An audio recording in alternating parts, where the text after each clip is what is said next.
आपण बघताय हे वृक्ष खूप मोठा आहे, सुमारे 60 ते 70 फूट उंचीचं आहे आणि याचं ठिकाण आहे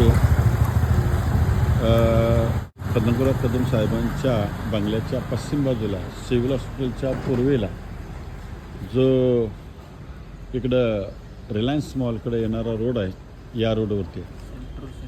तर या रोडवरती हे जे झाड आहे, हा वृक्ष पूर्ण सुकलेला आहे, किडलेला आहे, त्याला कीड लागलेली आहे. तुम्ही जवळून बघितला तर ते लक्षात येईल.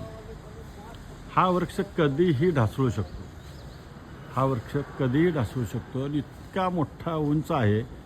जर तो आजूबाजूच्या या बंगल्यांना वगैरे ह्याच्यावर जरी पडला तर यांचं पण नुकसान होऊ शकतं.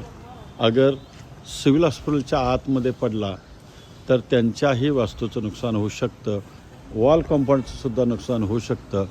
मग हा वृक्ष काढण्यासाठी याला काय मंत्रालयातनं परमिशन लागणार आहे का, याचा विचार बागा विभागाने सांगलीचा करावा आणि बागा विभागाच्या अधीक्षकनी हा वृक्ष अर्जंटमध्ये काढावा नुकसान होण्यापूर्वी.